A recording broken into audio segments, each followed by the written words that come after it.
My name is Leroy Halsey, that's my middle name, and I'm a structural engineering professor here at the University of Alaska Fairbanks. I started in school at a little place called Rolla, Missouri, then graduated, got a master's degree from that same school, headed off to work in the consulting engineering environment. During that time I started working on a PhD at the University of Illinois Champaign. The reason I went there is because that was probably the #1 school in the nation in structural engineering, and I wanted to study under the best.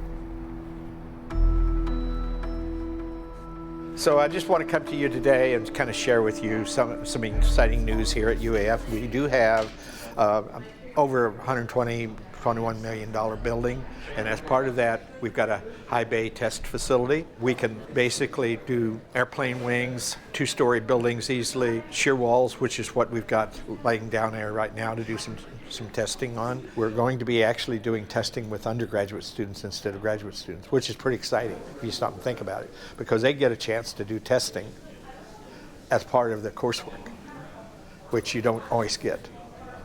So that's pretty exciting.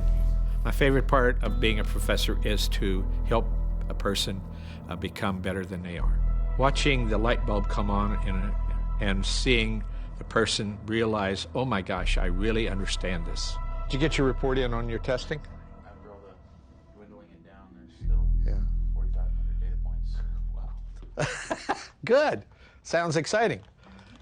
You guys have a nice break. Nice holiday. You filming something? Huh? You filming a project? Yeah, this is the World Trade Center thing. Oh. Yeah, so. Well, it's been a point of controversy now for more than a decade. A researcher now from the University of Alaska Fairbanks is weighing in. Dr. Leroy Halsey, a civil engineering professor at UAF, he led a 4-year study which reevaluates whether Building 7's collapse could have been caused by fire. It is beautiful outside, perfect September day with lots of sunshine. Other than that, it's kind of quiet around the country. We like quiet. It's quiet. It's too quiet.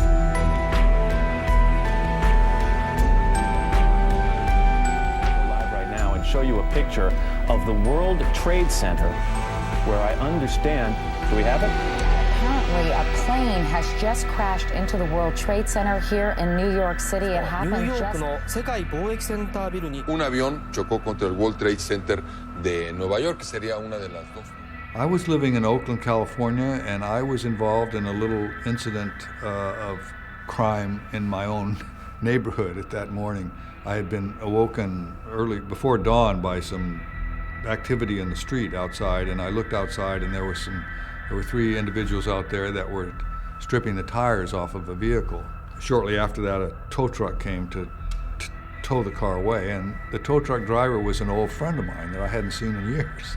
So we were standing out in front talking, and he got a call on the radio, and he went over and he came back and he said to me, somebody just flew a plane into one of the World Trade Center towers in New York City. Witnesses say it may have been a twin-engine plane or possibly could have been a 737 again.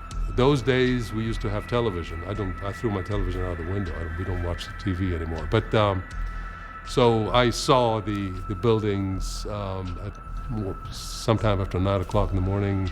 So that's when I saw it. At first, of course, you think that this is not real. And then, it starts sinking in. And then, of course, the other plane came in.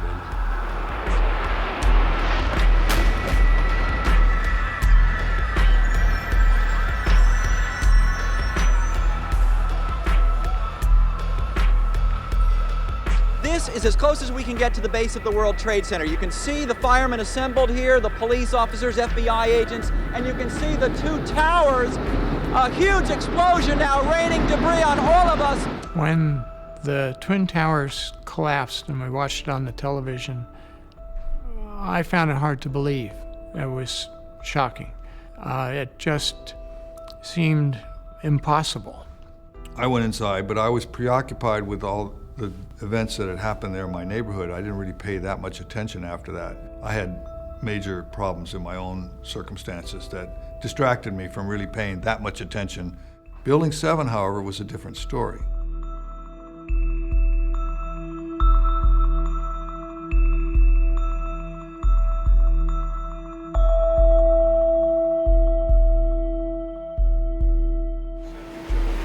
Second looking like a Three Stooges movie covered in plastic, I swear to God.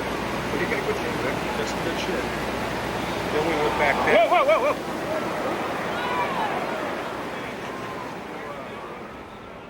On September 11th, 2001, 7 hours after the North Tower had fallen, a third building collapsed. This was World Trade Center 7, a 47-story building on the north side of the complex, more than 300 feet from the North Tower.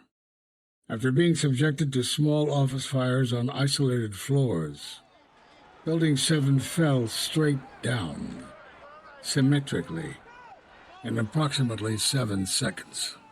You didn't hear anything about the World Trade Center 7, not for a long time.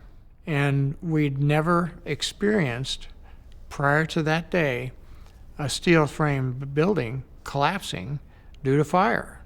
It just didn't happen.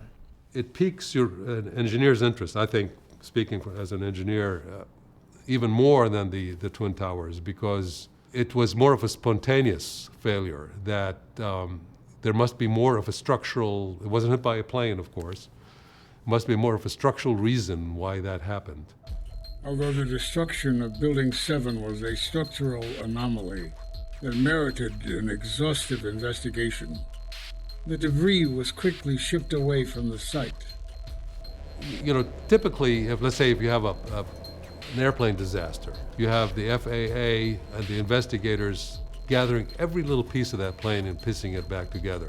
There's a generic procedure that you should follow. And one of the first things that you want to do is save the evidence. Building 7 did not require the immediate search and rescue operation that the Twin Towers did. Building 7 didn't come down till 5:20 in the afternoon, and there was nobody in the building, by all accounts. That destruction of the evidence actually amounts to a federal crime. You can't tamper with the evidence at a crime scene. There was quick decisions made about taking that evidence away.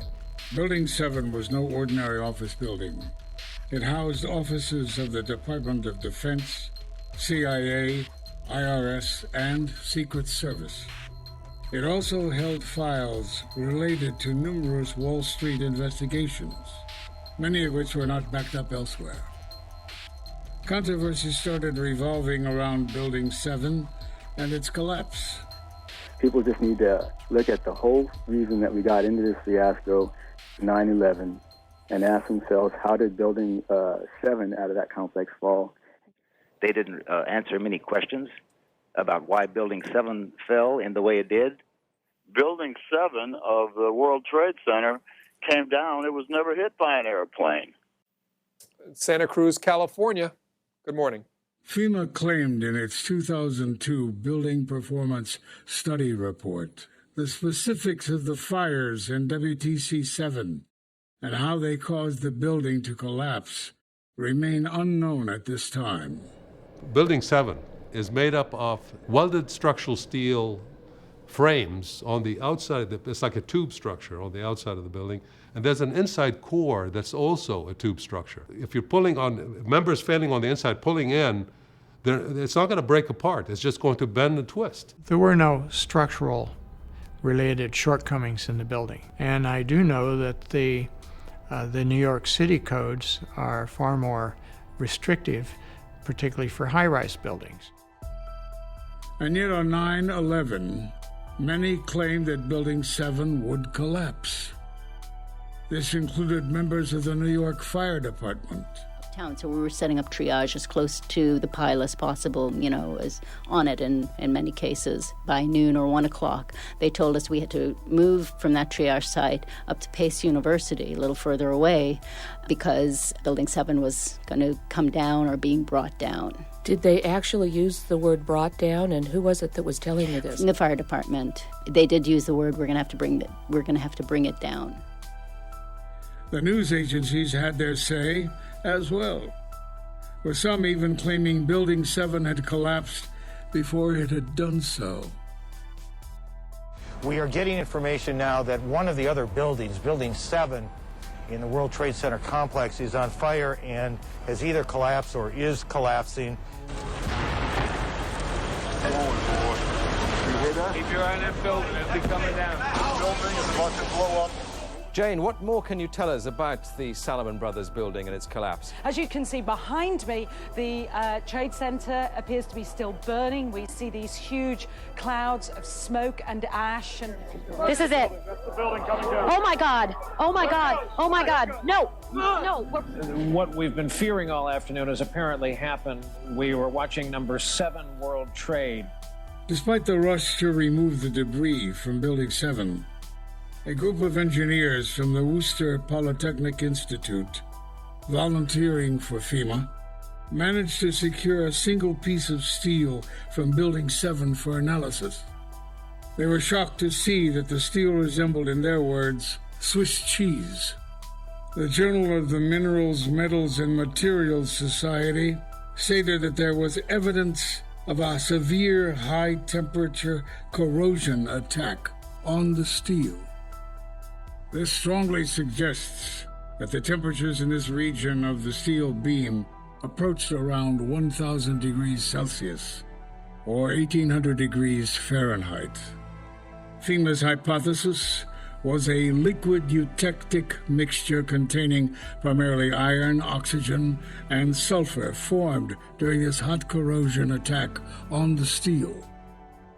The temperatures required to produce liquid iron far exceed those achievable from an office fire. That shows there's quite a bit of other chemicals involved causing the steel to corrode and basically disintegrate like that.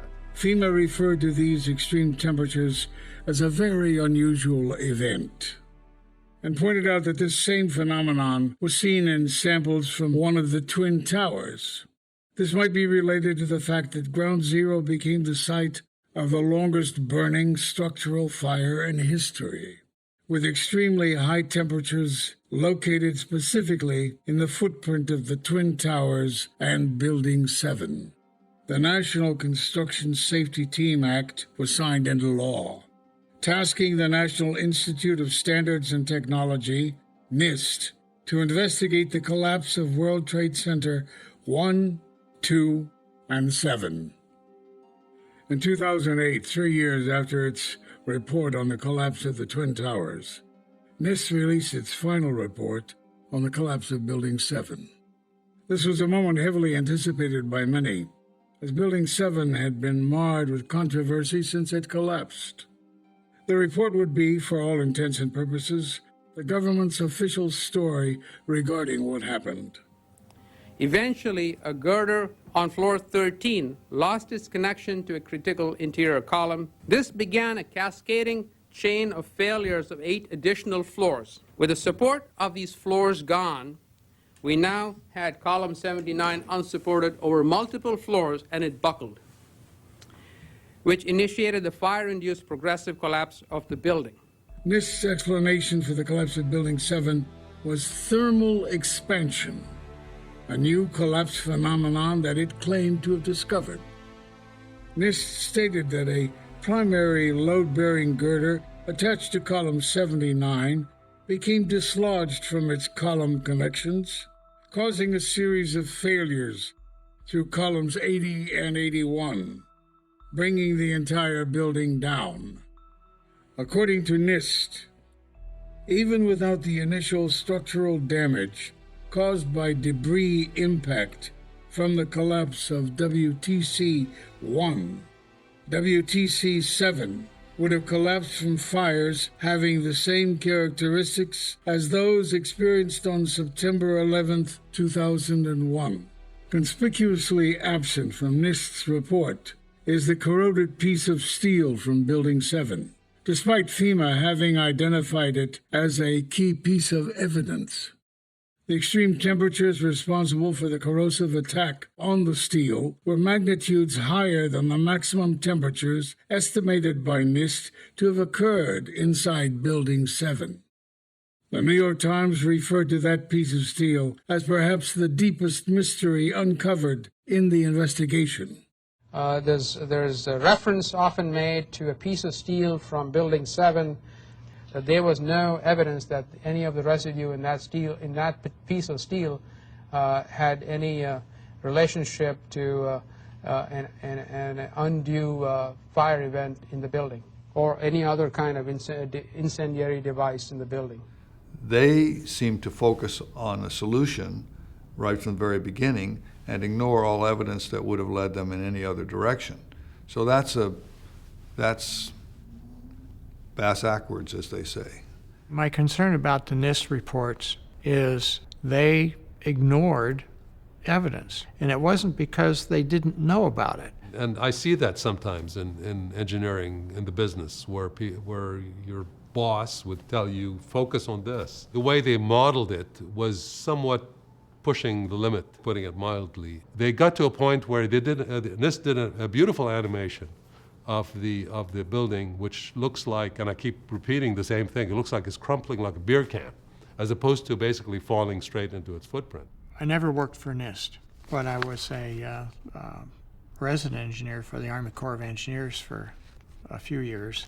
I have a very strong feeling about the responsibilities of what engineers have in general, in particular engineers that work for the government. They have a higher responsibility in some ways, or they should feel that way. I did. There was just this silence in the academic world about this subject. So we began looking around for someone that would be willing to undertake such a study. And fortunately, through a series of personal acquaintances, we ran across Professor Halsey up at the University of Alaska at Fairbanks. He's a straight arrow type of person. He wants to look at things from a very rational, impartial perspective, blocking all the noise out, which is really what is needed in this case.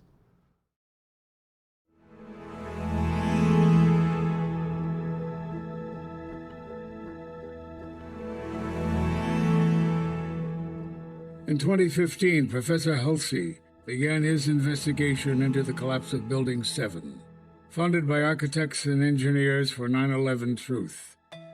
Okay, when did I first learn about the collapse of Building 7? It was when I was first contacted by John Thay, who is a active member of AE 9/11 Truth. And he asked me to see if I would be willing to do this study. And I turned him down. And he came back again and said, hey, can we get an estimate from you?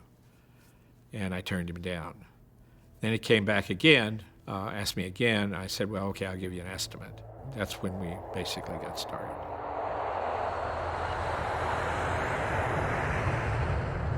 I was flown to New York, and there I began to see footage, and I began to see the area, and I walked around the area. It was a few days where I was educated on exactly what happened, where it happened, what the conditions were, saw footage that I could get, and so forth. Let's just talk about the overall problem. The building had a symmetric free fall that occurred suddenly over 8 stories, meaning that the entire building, the footprint of a football field, each floor was the size of a football field. And no steel frame building has ever completely collapsed due to fire. That's a concern. It looks like the core was removed for 8 stories to promulgate that 8-story free fall. So that's about as symmetrical collapse as you can get. You can't get much more symmetrical than that, no. And you can't get something like that unless you create it. You see the east side penthouse coming down first. I see that. You see that? Yep. And then if you look at the shock wave, it only goes down 15 stories. If there is controversy, that means that not everyone's satisfied with the answer. If we can change that, if we can give the public and the engineers an understanding of truly what did happen, it's worth it to me to be able to do that work.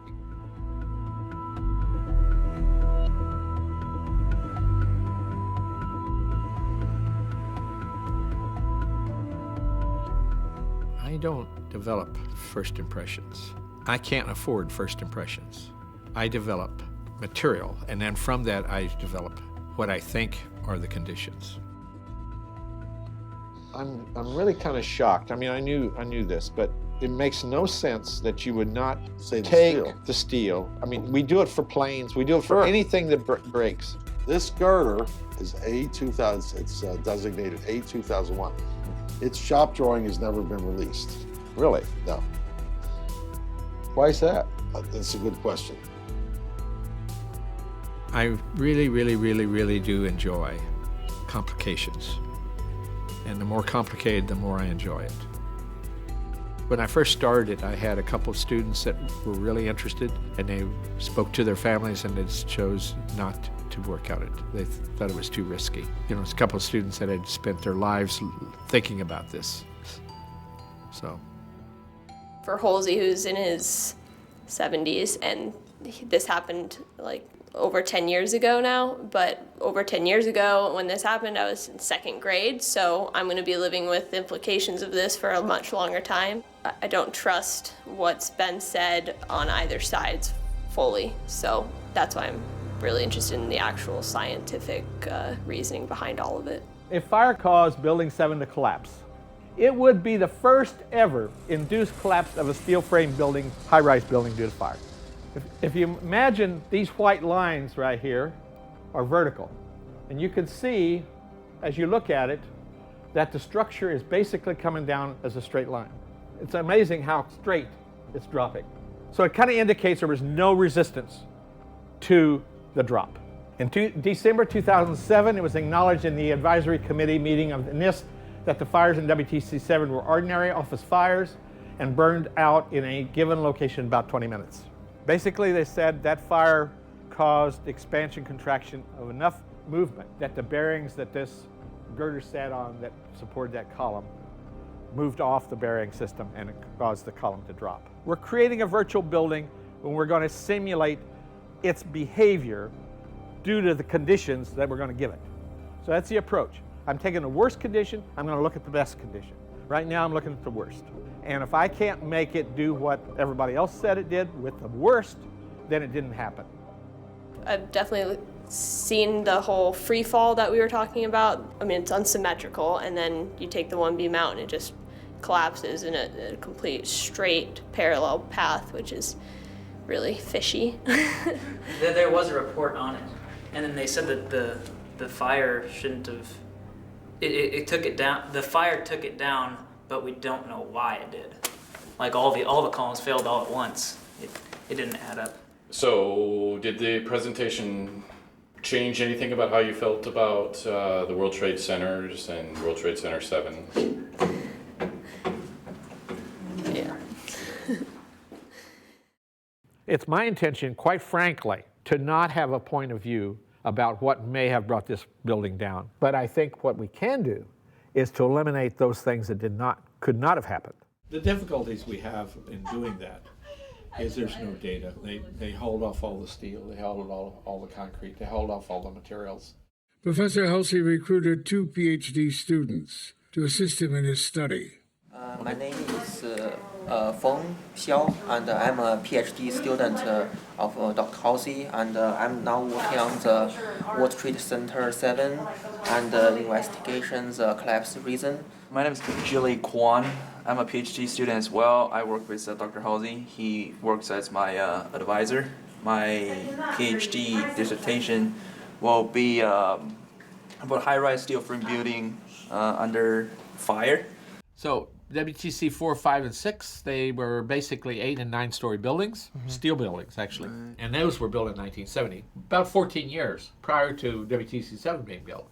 All 3 of those buildings suffered great amount of damage, but they didn't fail. They didn't actually have a progressive collapse. We began by taking a look at the geometry of the building. 47 stories. It's not symmetrical. Framing was not symmetrical. And so the first thing I did is ask my students, I said, I need to find the centroids of these floors. I need to know that if you pushed on it, where that centroid is going to be. In other words, center of mass. And the whole reason behind that was that if it was going to fail, it would try to fail around that spot.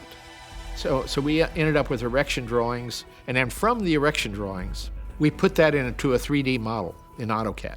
Okay, so the last couple of weeks I have been building World Trade Center 7. The first 7 floors, the first 4 or 5 floors that we do not have all the information about, because the World Trade Center 7 was built upon a electrical substation, and the original attributes for the electrical substation were missing.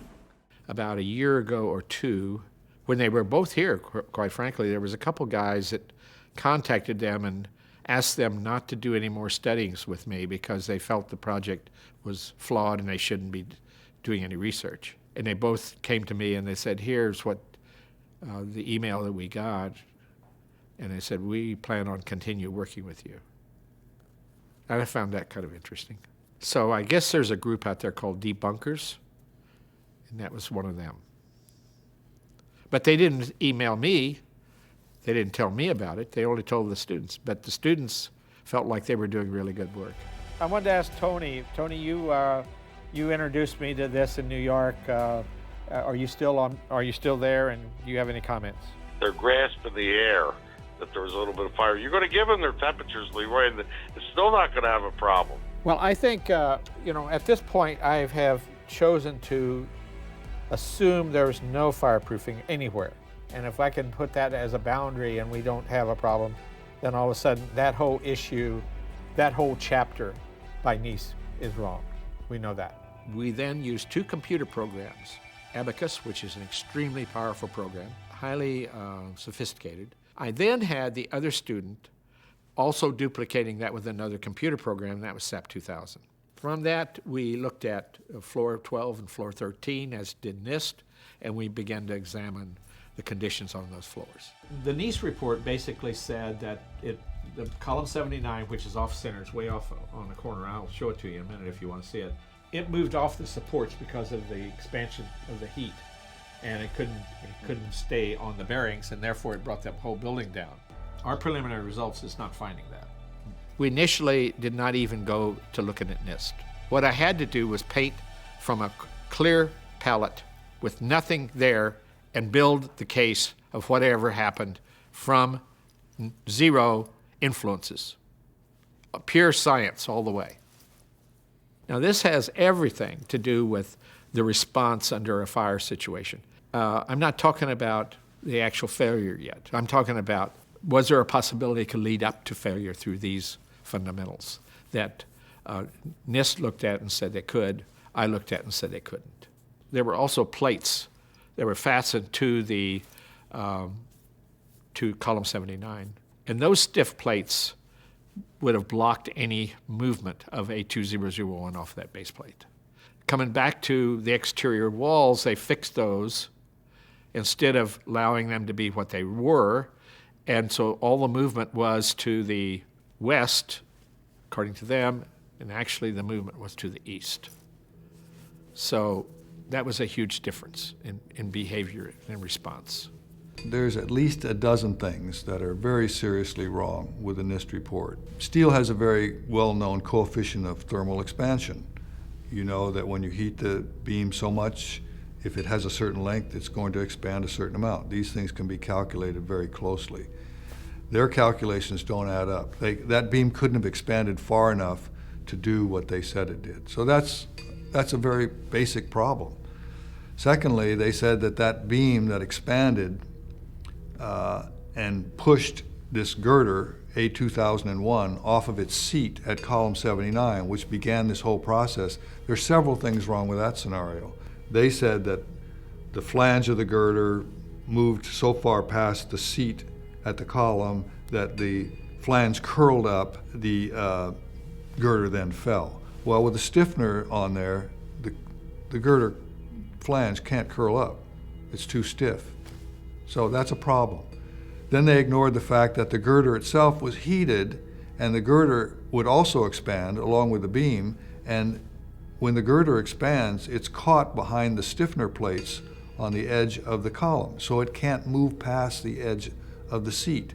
So then there's the fact that their analysis claimed that there was no shear studs on the girder or the beams, and that would force those members to act in concert with the concrete slab above it, which would limit its ability to expand. So all these things are problems. They come back with a letter saying, that wouldn't have affected the behavior of the girder. Those plates were there to stiffen the web, not the flange.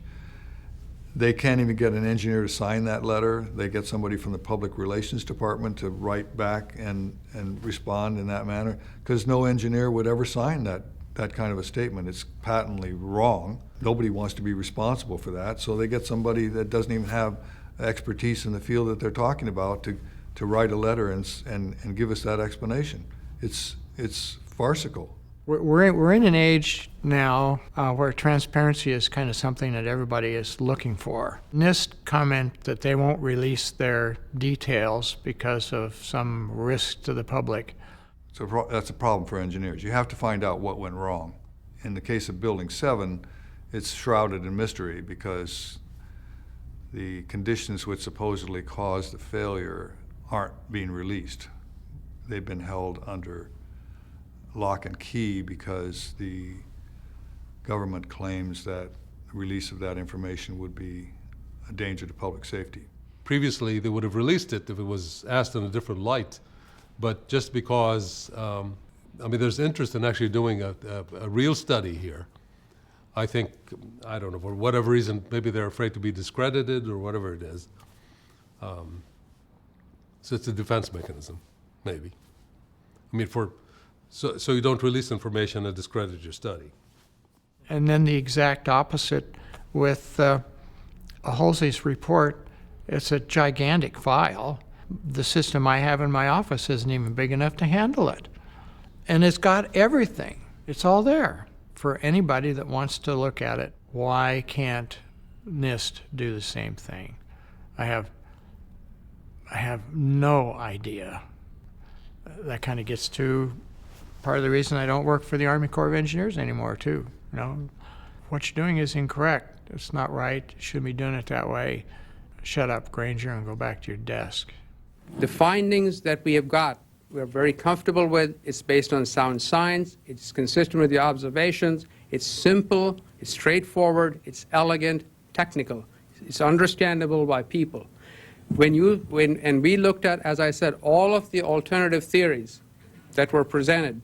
There were only few that rose to be credible in our technical judgment. When we see evidence that, in fact, you have robust science behind alternative theories, we will look at them. Okay, any more questions?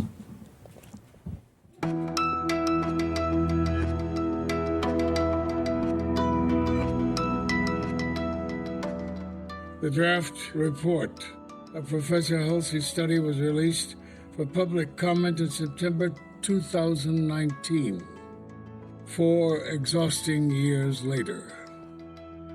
Well, I'm a perfectionist.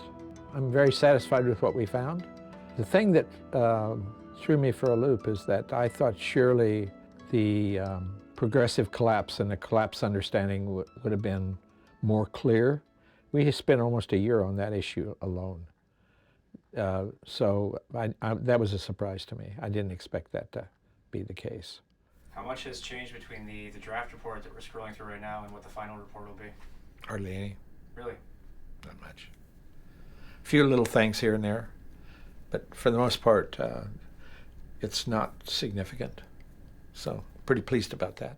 They went through every single one of the components, the initiating events, the beam failures, the column failures, and then, of course, the entire building failure. And every one of those events was impossible to show to make the building collapse the way it came down. It was impossible.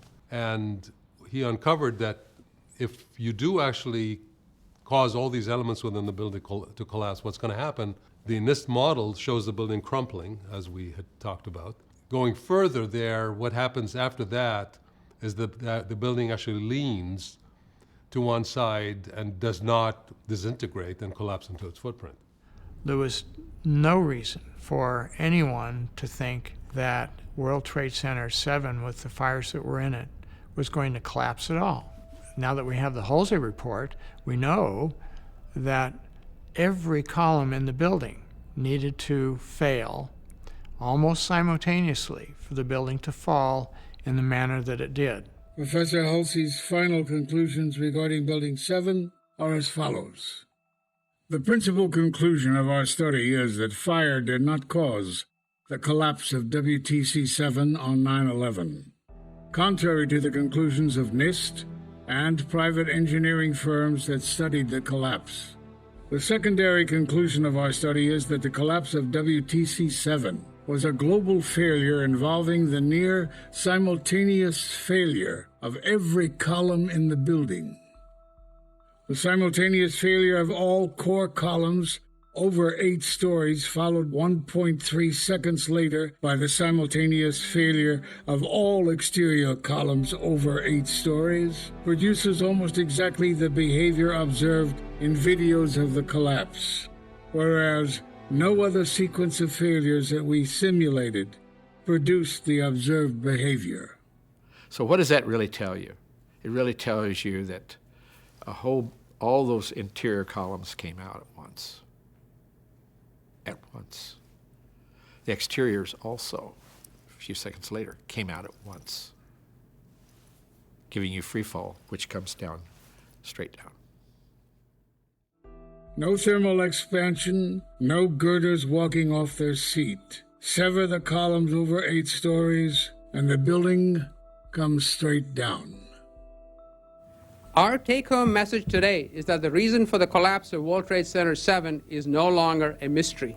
It fell because thermal expansion, a phenomenon not considered in current building design practice, caused a fire-induced progressive collapse.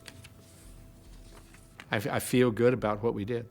Consulting engineering firms, architectural firms, they depend heavily on governmental grants, governmental funds. They don't want to cut off the hand that feeds them. And I feel like that's been a factor for some time. In fact, after the draft was released a few months ago, we arranged for him to give a presentation down at the University of California at Berkeley, which is my alma mater, and which I was hopeful there would be some positive response from the faculty there. And we got zero response. They just do not want to touch this subject. You know, we can speculate upon the reasons. It usually involves money.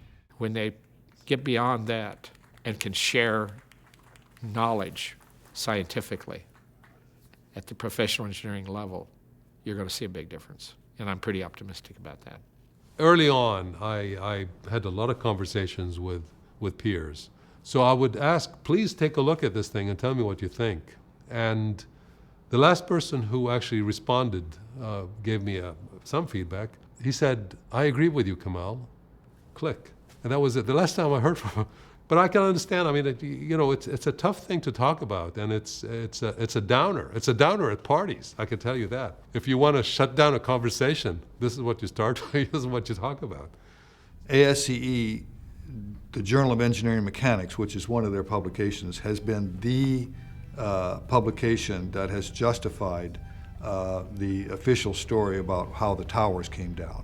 The NIST report on the Twin Towers never explains why the buildings collapsed. It gives a theory for why the collapse initiated, but it doesn't explain how the buildings collapsed. So they're relying on Besant's paper that was published in the Journal of Engineering Mechanics by the ASCE. The roadblock is that these professional organizations are being presented to the public as if the engineering profession stands behind the NIST reports and believes in the veracity of those reports. Whereas in fact, the reality is that when the membership is actually made aware of the contents of those reports, they do not believe them. They do not believe that they are sound engineering reports that meet the standards of our profession. And I know quite a few engineers. I wouldn't say that I know more than other people do, but I'm familiar with a lot of them. Their response is they kind of like to get on with life. They're not so sure they want to get really involved in this situation. The common phrase that appears in the engineering boards of all the states, that's we're here for the public health, safety, and welfare. That's why we're professional engineers. It's our obligation, it's our duty to basically find the engineering truth not necessarily the overall truth. The work that we're doing is ultimately going to make the difference. I have that confidence, because I know the truth always comes out. The fact of the matter is, if there's a problem with the collapse of Building 7, there's a problem with 9/11.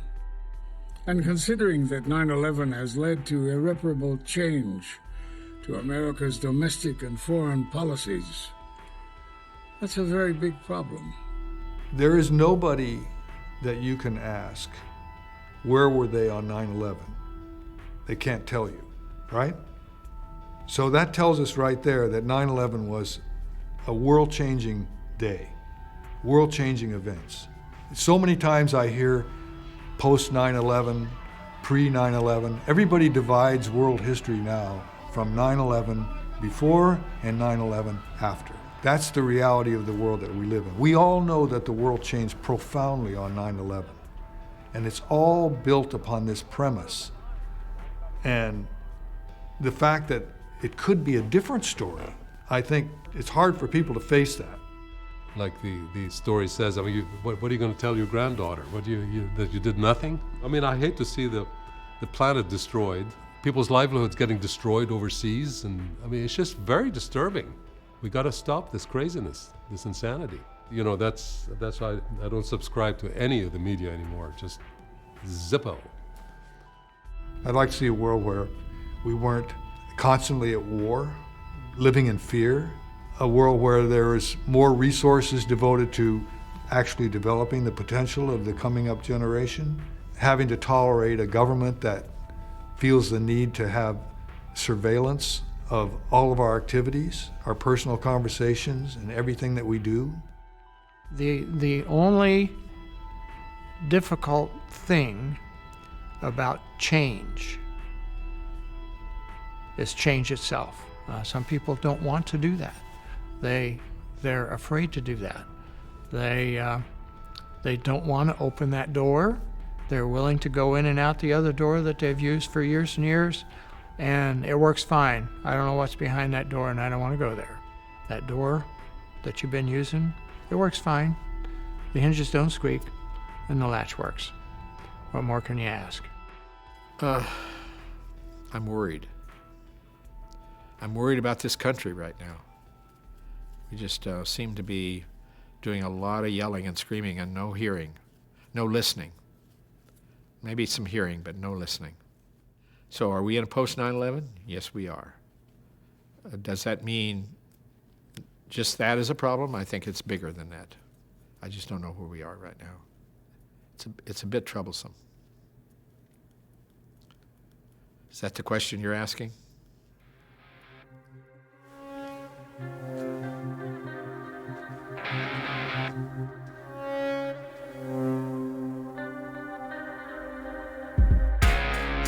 (9/11, 5:20 p.m. Tower 7 collapses, much to question.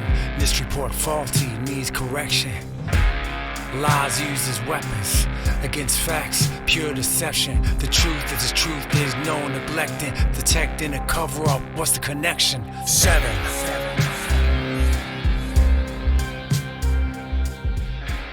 If the press really wanted to hop on a story, if we really had a valid press, maybe they would jump into what happened to Building 7 and all the rest of the information that happened on 9/11. Thank you, sir. Oak Creek, Wisconsin. 7 did not fail due to fire. Proof prevails. Explosions heard, yet a search for explosives never occurred. Why omit this potential evidence? So suspicious. NIST report fictitious, malicious deeds to which we bear witness. 7. You hear this collapse, sounds like thunder. Shock waves going through. You can see a shock wave go up. The windows blast out. You know, it's like I thought I was watching a movie. It was so. I mean, I can't believe this is happening. You know, it's really ridiculous. But you know, came down floor by floor. I certainly am much more open-minded about it than I was, and it is because of the involvement of the 9/11 families and all these engineers and architects. Clearly, they know more than I do. Thanks, gentlemen. Thank you.